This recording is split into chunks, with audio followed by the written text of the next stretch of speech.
Assalamualaikum warahmatullahi wabarakatuh. Pada pertemuan kali ini kita akan membahas tentang anatomi fisiologi sistem integumen.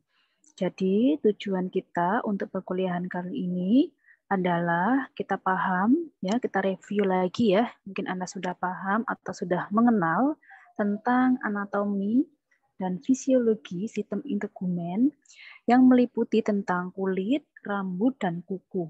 Jadi integumen tidak hanya kulit ya, tetapi juga kuku dan juga rambut. Kemudian bagaimana pemeriksaan fisik pada sistem integumen tersebut.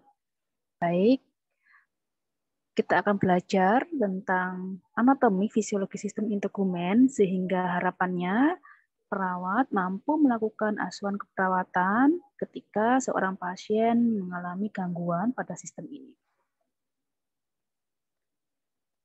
Kita belajar dulu apa itu kulit, yaitu kulit. Kita bahas dulu tentang kulit ya. Kulit merupakan organ tubuh yang terletak paling luar dan membatasinya dari lingkungan hidup manusia.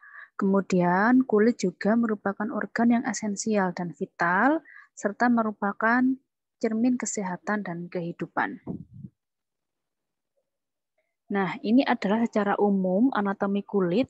Anda lihat di sini, bahwa kulit ada lapisan kutis dan subkutis atau subkutaneus ya. Jadi kalau misalkan Anda pernah atau review kembali ketika injeksi kutan, injeksi subkutan. Nah, berarti kalau injeksi kutan atau intrakutan berarti ujung jari jarum itu hanya sampai sebatas sini, kutis, kutan ya. Tapi kalau injeksi subkutan SC, maka ujung jarum atau obatnya akan sampai masuk ke lapisan ini. Jadi kutis ini ada dibagi menjadi epidermis dan dermis, kemudian ada juga subkutaneus.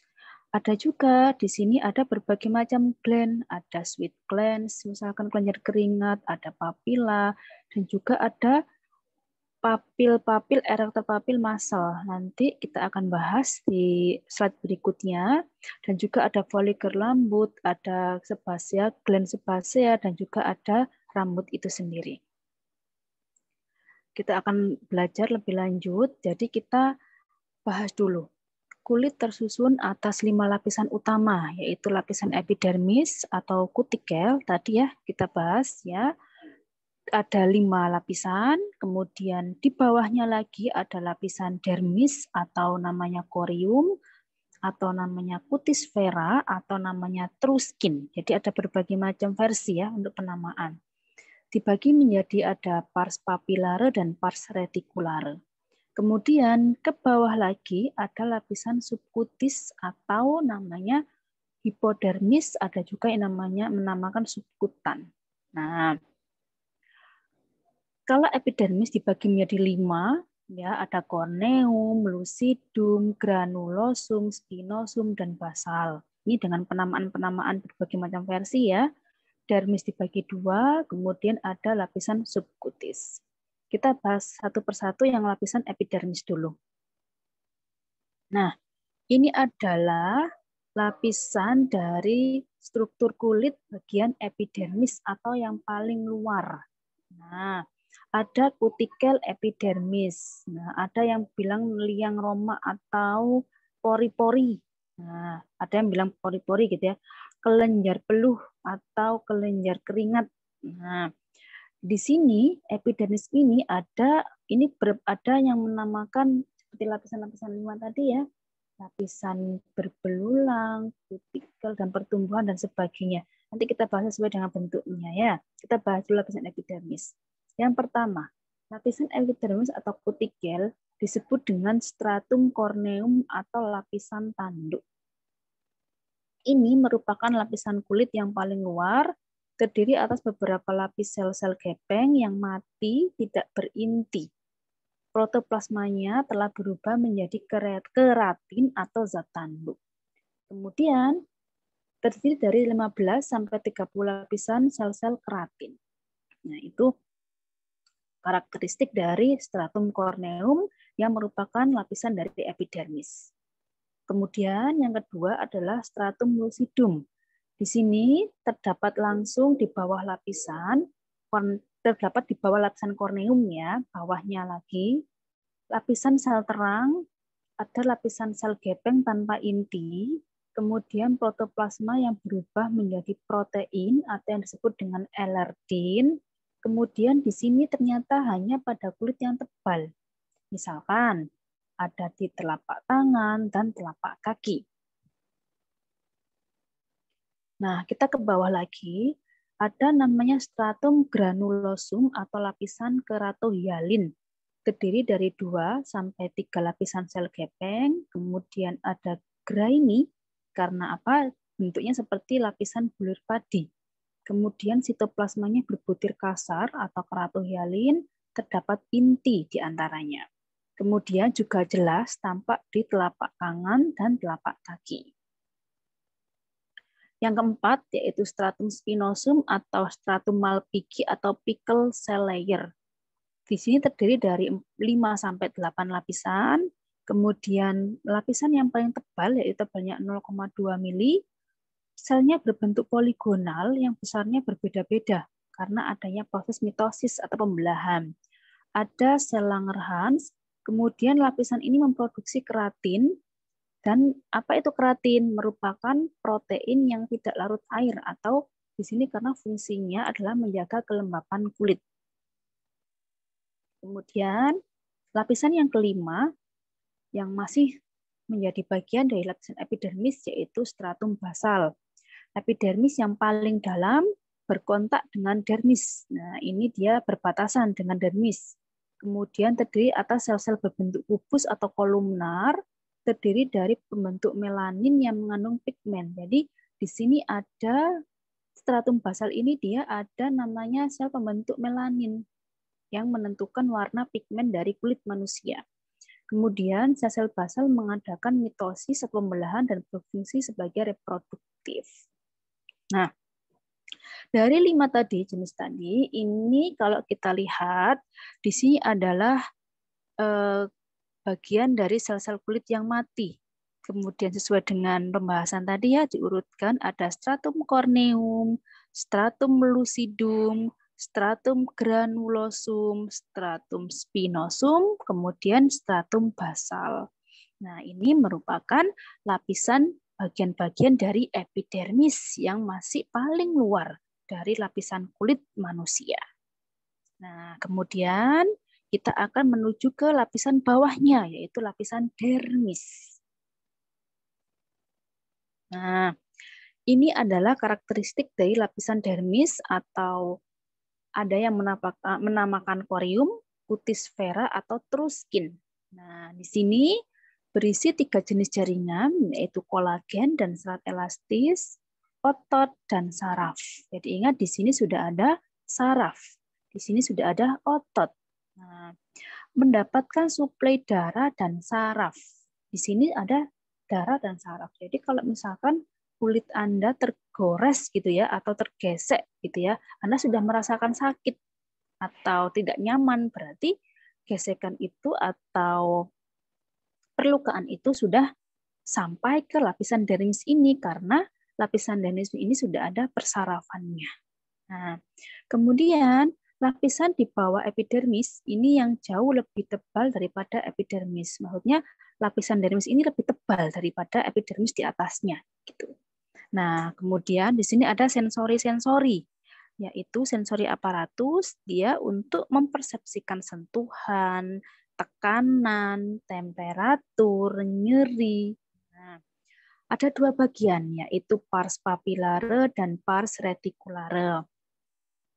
Di sini pars papillare yaitu bagian yang menonjol ke epidermis, jadi dia menonjol ke bagian epidermis ke atasnya, berisi ujung serabut saraf dan pembuluh darah.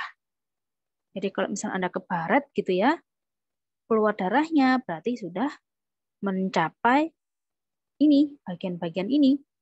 Kalau belum berarti masih ke epidermis tadi yang kita bahas tadi. Ada juga bagian dari pars reticulare banyak mengandung jaringan ikat, folikel rambut, pembuluh darah, saraf, dan kolagen. Oke, nah ini adalah lapisan dari dermis yang sudah kita bahas slide sebelumnya. yaitu ada lapisan atau pars papillare ya, dan juga pars reticulaire atau retikular di sini. Sudah ada serabut-serabut saraf.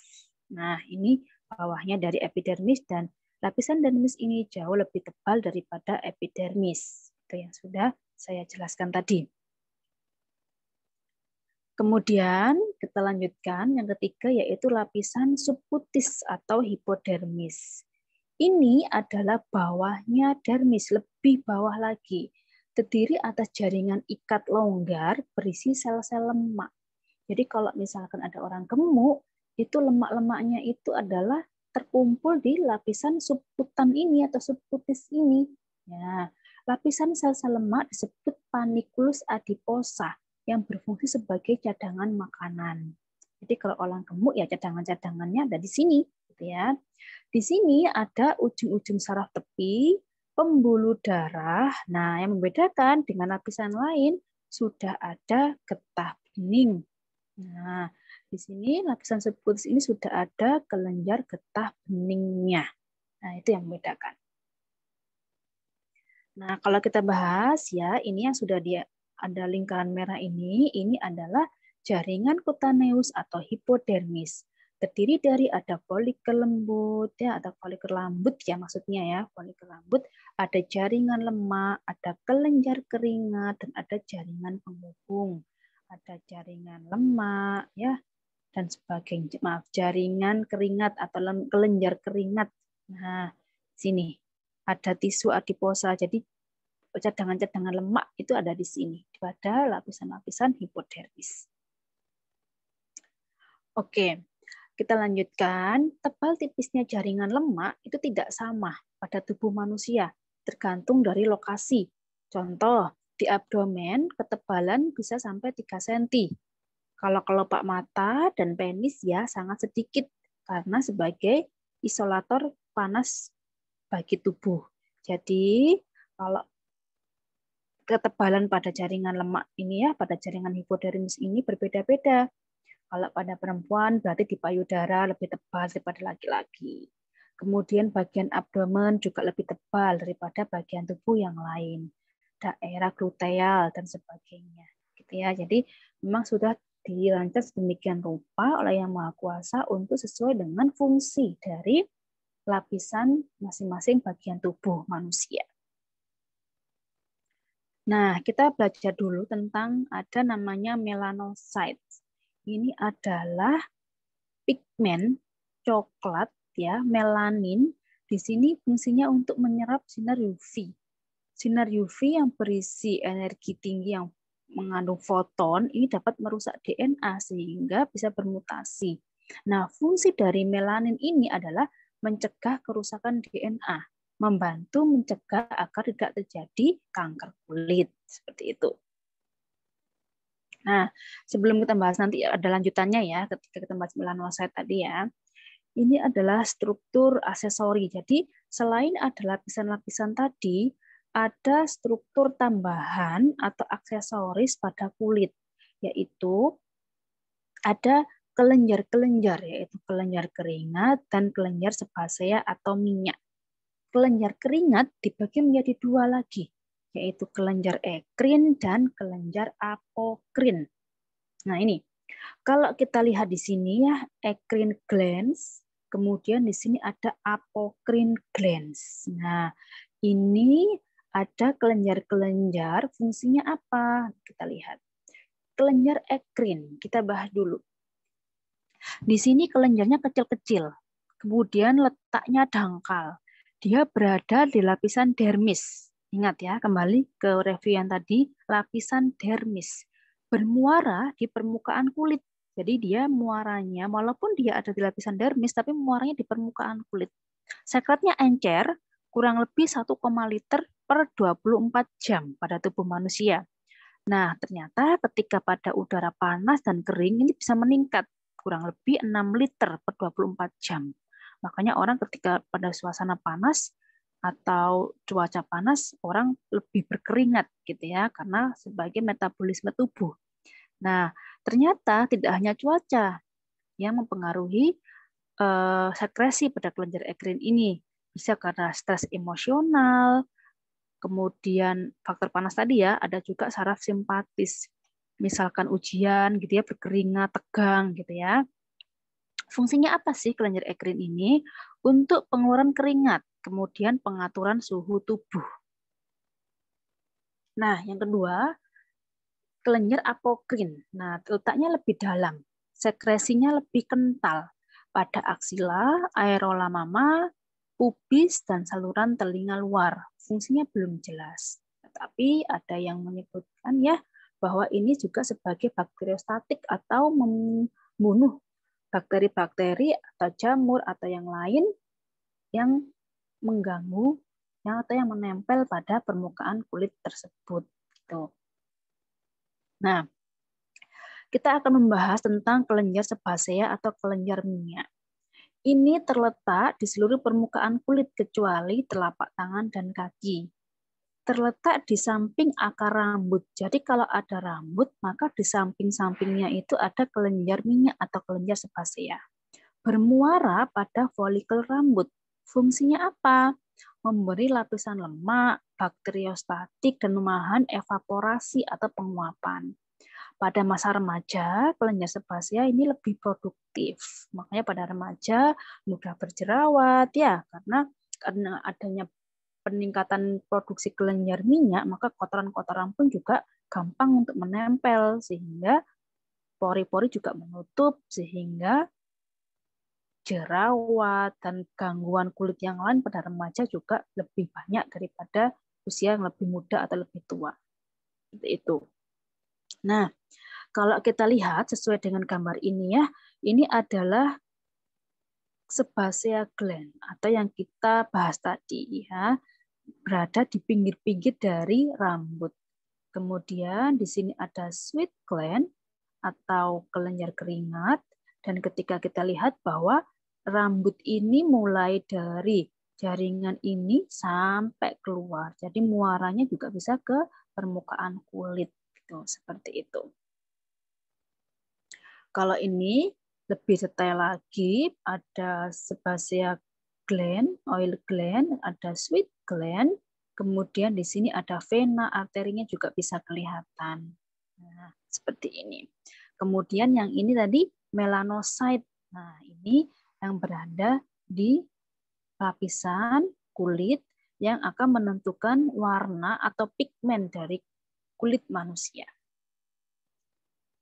Nah, kemudian kita akan membahas tentang rambut. Rambut terdiri dari akar rambut dan batang.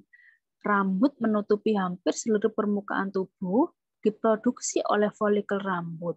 Nah, ternyata rambut itu memiliki ada fase-fase siklus pertumbuhan, yaitu fase anagen, fase telogen, dan fase katogen.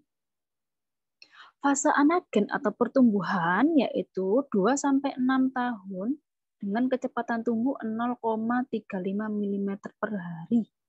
Kemudian ada fase telogen yaitu fase istirahat beberapa bulan, dan ada fase katogen yaitu fase di antara kedua fase tersebut. Nah, pada saat 85% ini rambut ini mengalami fase anagen, fase ini. Kemudian 15% mengalami fase telogen.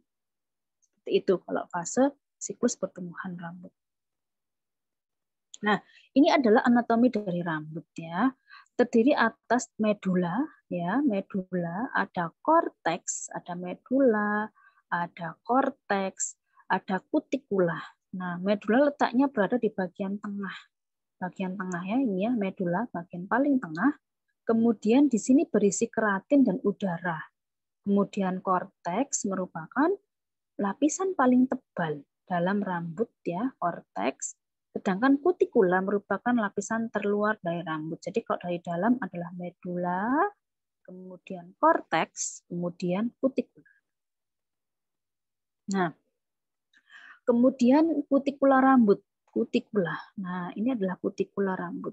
Kutikula ini adalah sel-sel keratin yang pipih yang saling bertumpuk seperti sisik ikan atau genting rumah. Kalau diperbesar gitu ya dengan mikroskop yang khusus gitu ya, itu ternyata seperti sisik ikan bentuknya. Ini lapisan ini keras, berfungsi untuk melindungi rambut dari kekeringan dan masuknya benda asing ke dalam batang rambut. Nah, tetapi kutikula ini bisa rusak ternyata, misalkan karena mekanis. Waalaikumsalam. Nggak ada.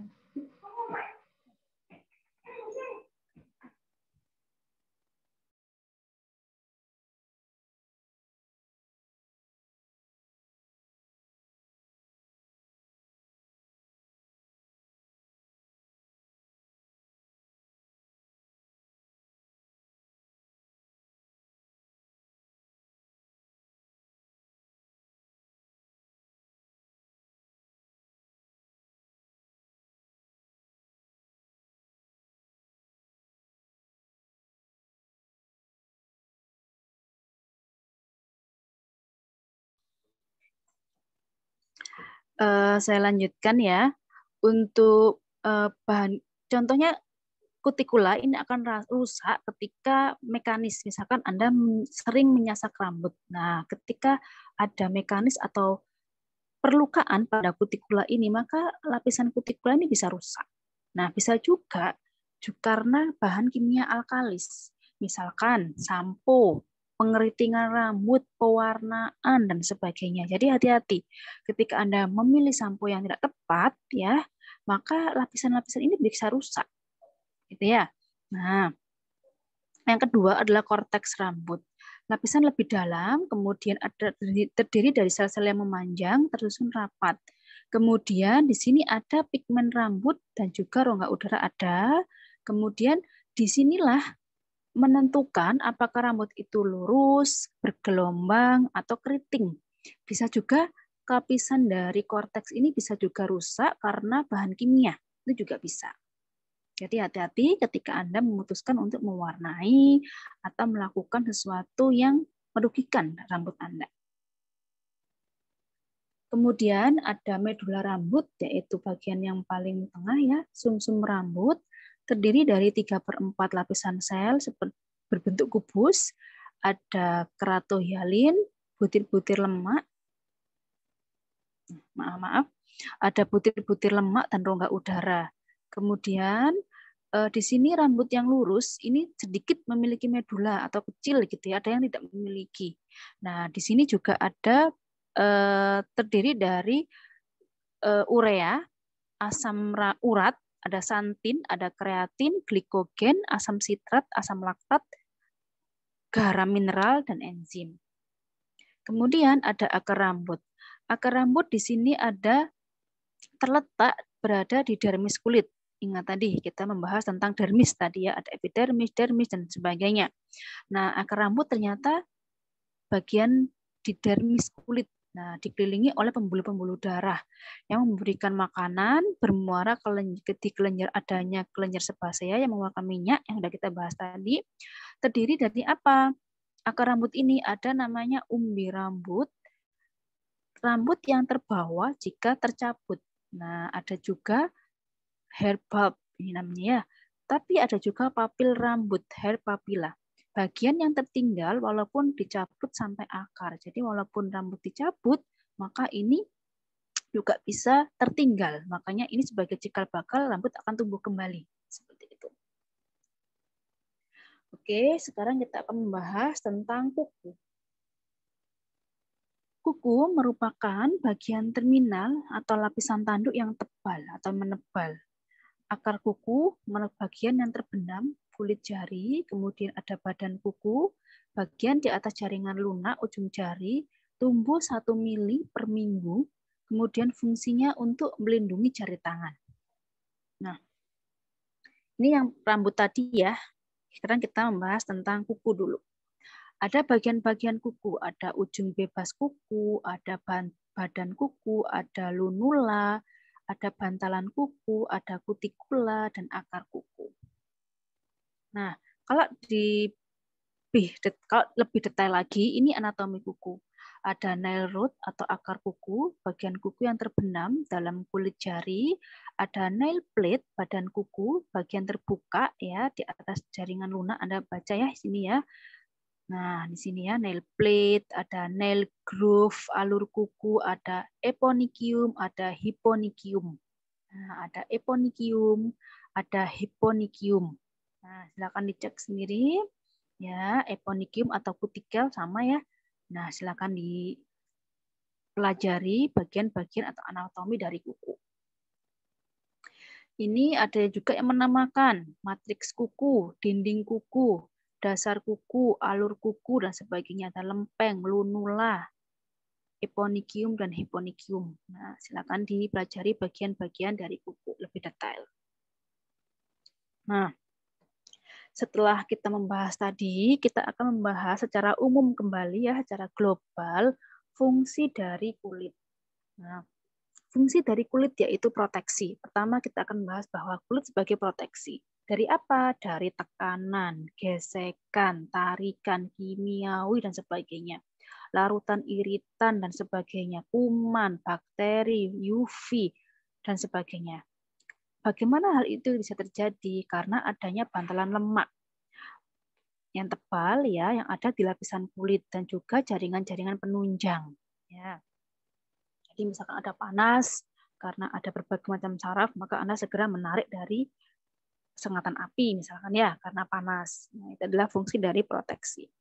Yang kedua adalah fungsi absorpsi, yaitu menyerap. Nah, di sini sebenarnya kalau mekanisme dari kulit yang sehat itu tidak mudah untuk menyerap air dan larutan benda padat. Tetapi cairan yang mudah menguap itu lebih mudah diserap. Misalkan parfum dan sebagainya. Makanya hati-hati ya, kadang ada orang yang alergi dengan cairan-cairan tertentu, gatal-gatal dan sebagainya. Nah, ternyata permeabilitas kulit terhadap O2, CO2 dan uap air itu memungkinkan kulit ikut mengambil pada bagian fungsi yaitu respirasi. Karena fungsinya kulit bisa untuk mengabsorpsi dan juga ternyata bisa juga untuk respirasi karena permeabilitas kemampuan tersebut. Kemudian fungsi ekskresi, yaitu fungsi kulit juga mengeluarkan zat-zat yang tidak berguna. Misalkan sisa-sisa dari NaCl, urea, ini sisa-sisa dari metabolisme tubuh ya. Ada asam urat dan amonia. Nah, bisa juga sebum yang diproduksi melindungi kulit juga untuk menahan evaporasi yang berlebihan. Nah, kemudian fungsi ekskresi juga mempertahankan pH kulit yaitu pH 5 sampai 6,5 dengan cara memproduksi kelenjar lemak dan keringat. Tadi yang sudah saya jelaskan fungsi-fungsi dari bagian-bagian aksesoris kulit yaitu kelenjar lemak dan keringat sehingga untuk mempertahankan pH dari kulit itu sendiri. Kemudian ada juga fungsi persepsi. Nah, Anda lihat di sini yang saya detailkan ya di sini ya. Ada ujung-ujung saraf yaitu bagian dermis dan subkutis. Di sini ada peran sendiri-sendiri job disk-nya. Misalkan rangsangan panas diperankan oleh badan Ruffini di dermis dan subkutis. Kemudian ada rangsangan dingin diperankan oleh badan Krause yang terletak di dermis. Kemudian ada juga badan taktil Meissner. Ini terletak di papila dermis yang berfungsi terhadap perabaan. Nah, kemudian ada juga tekanan yang diperankan oleh badan Vater Pacini di epidermis. Jadi ada fungsi-fungsi sendiri dan itu sudah spesifik. Nah, contohnya tadi Ruffini untuk apa, Krause untuk apa, taktil Meissner untuk apa, kemudian Vater Pacini untuk apa, gitu ya, sendiri-sendiri job disk-nya. Nah, ini kalau kita lihat lagi ya, sesuai dengan penjelasan tadi ada Meissner, kemudian ada Pacini, dan sebagainya. Jadi sudah ada, ini ada Ruffini, sudah ada bagian-bagian dari kulit ketika ada rangsangan, tekanan, nah, mana yang berperan? Panas, nah, mana yang berperan? Seperti itu. Jadi sudah sangat spesifik ya fungsi dari persarafan yang ada di kulit. Kemudian ada lagi yaitu fungsi pengaturan suhu tubuh. Kulit melakukan peranan ini dengan cara mengeluarkan keringat dan mengerutkan otot atau kontraksi pembuluh darah kulit. Jadi kulit kaya akan pembuluh darah sehingga memungkinkan kulit mendapatkan nutrisi yang cukup baik. Kemudian ada juga fungsi pembentukan pigmen. Nah, pigmen ini ternyata sel pembentuk pigmen, tadi kita udah bahas sedikit ya tentang melanosit, melanin ya. Ini terletak di lapisan basal dan sel ini berasal dari rigi saraf. Jumlah melanosit menentukan warna kulit, yaitu ras maupun individu. Tetapi ternyata tidak hanya itu. Ternyata warna kulit manusia itu juga selain dari melanosit juga dipengaruhi oleh tebal tipisnya kulit, reduksi Hb, oksi Hb, dan karotin. Jadi melanosit juga berperan. Tetapi ada faktor-faktor yang lain seperti itu yang menentukan warna dari kulit manusia. Nah, tadi kita sudah bahas, yaitu ini contohnya adalah melanosit dan melanin. Anda harus paham dulu, apa bedanya melanosit, apa itu melanin, apa itu melanogenesis. Kalau melanin itu adalah pigmen endogen yang paling umum, yaitu merupakan non-hemoglobin yang berasal dari pigmen coklat dan diproduksi oleh melanosit yang terdapat dalam lapisan sel basal epitelium. Kalau melanogenesis yaitu proses pengangkutan dan pengiriman melanin ke sel-sel epitel melalui keratinosit yang telah terhubung dengan dendrit melanositik. Jadi kalau melanosit kita ibaratkan sebagai pabriknya.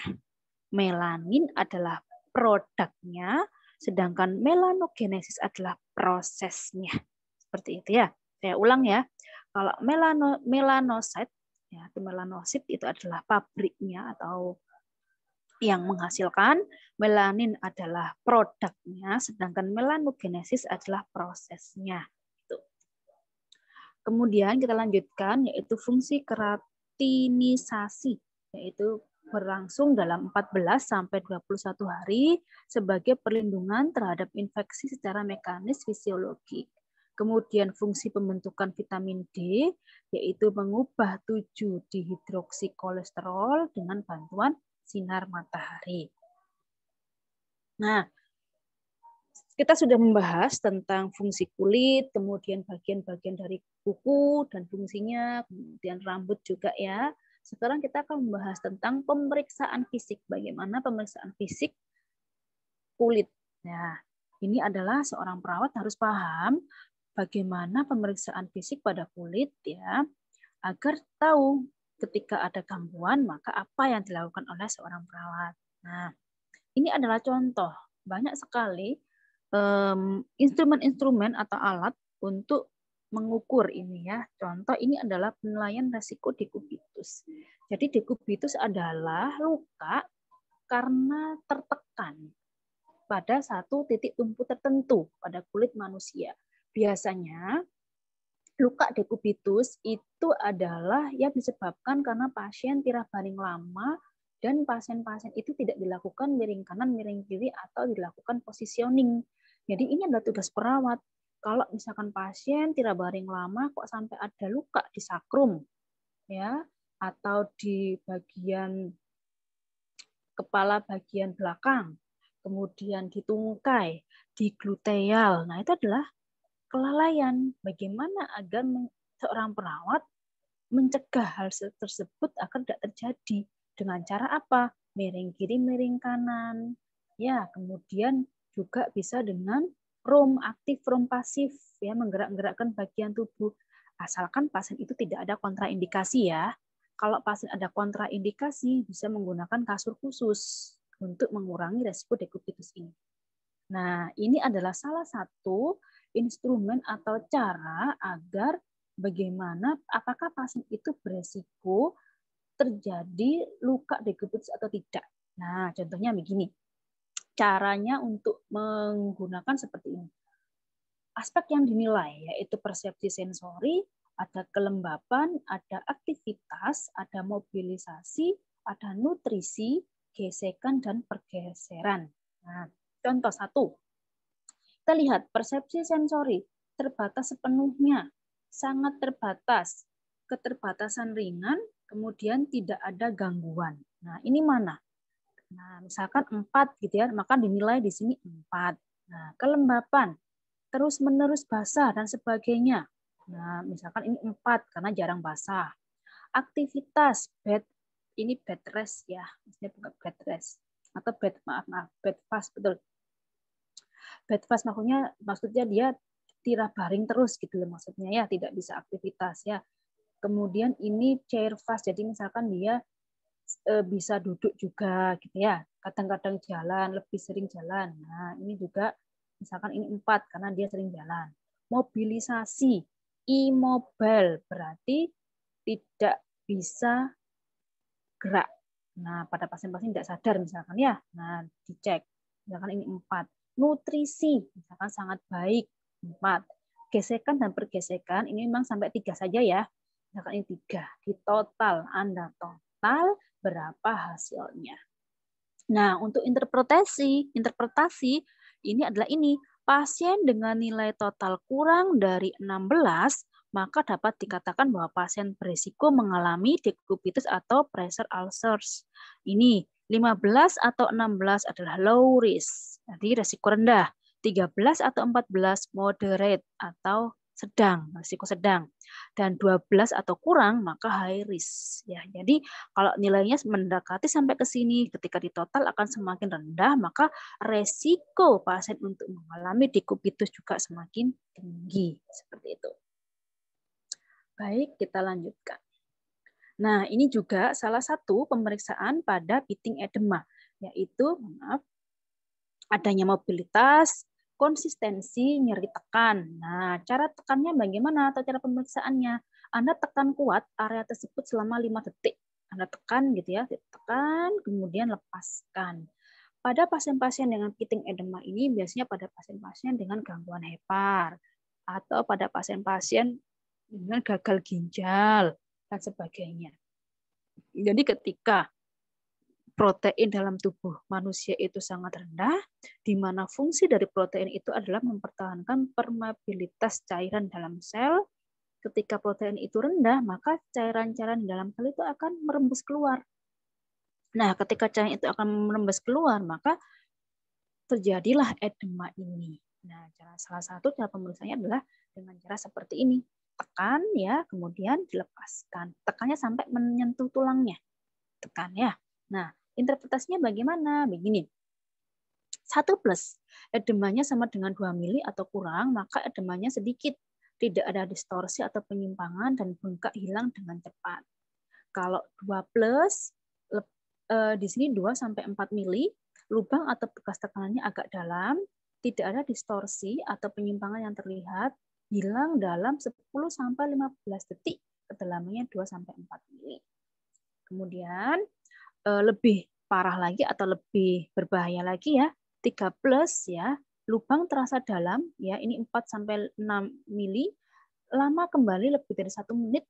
Jadi ketika dilepaskan itu pada orang dengan edema itu dia tetap melengkung gitu, nggak elastis seperti kulit normal ya. Jadi ketika Anda menekan kemudian Anda lepaskan pada orang dengan edema itu cekungannya itu masih terlihat gitu.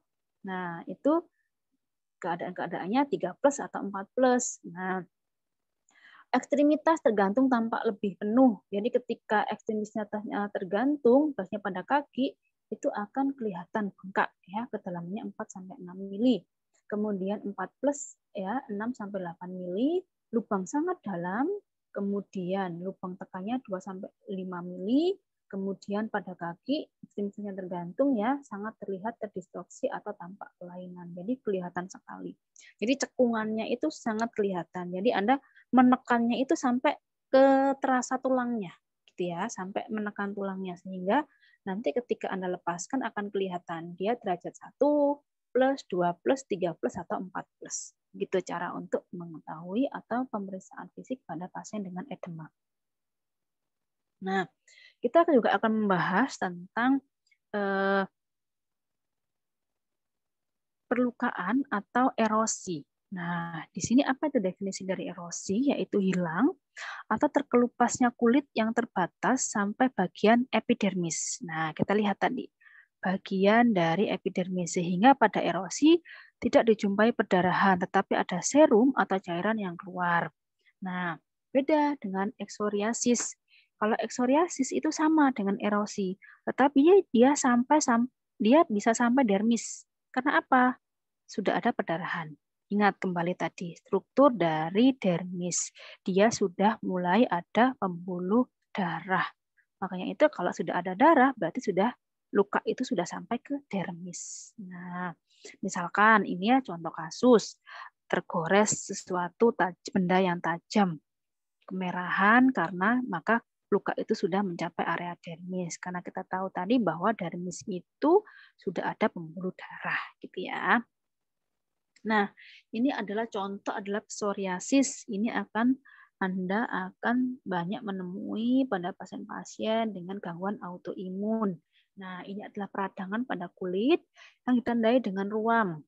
Ada kulit kering, tebal, bersisik, dan mudah terkelupas. Kadang disertai dengan gatal dan nyeri. Kemudian ada juga pruritus, ya, rasa gatal meliputi seluruh tubuh atau sebagian tubuh seseorang. Ada juga urtikaria atau namanya hives, ya. Ada gatal-gatal, kaligata atau biduran. Ini berarti kenapa? Bisa karena alergi. Misalkan ada bulu ulat gitu ya misalkan ya. Kemudian atau misalkan Anda habis makan udang misalkan ya, Anda gatal-gatal misalkan ya. Nah, itu juga bisa. Ciri-cirinya ada kemerahan, kemudian ada sedikit odem, penonjolan dan sebagainya. Baik, terima kasih atas waktunya. Silakan Anda belajar kembali bahwa tujuan dari perkuliahan kali ini adalah agar Anda mampu melakukan asuhan keperawatan pada gangguan pada kulit, kuku, dan rambut. Jadi harapannya ketika Anda mengetahui struktur, anatomi, fisiologi, rambut, kulit, kuku yang normal, ketika ada gangguan, maka Anda bisa melakukan asuhan keperawatan. Semoga kita menjadi perawat yang profesional, yang caring kepada pasien, keluarga, masyarakat, dan sebagainya. Kita menjadi perawat yang baik dan membanggakan. Saya akhiri. Assalamualaikum warahmatullahi wabarakatuh.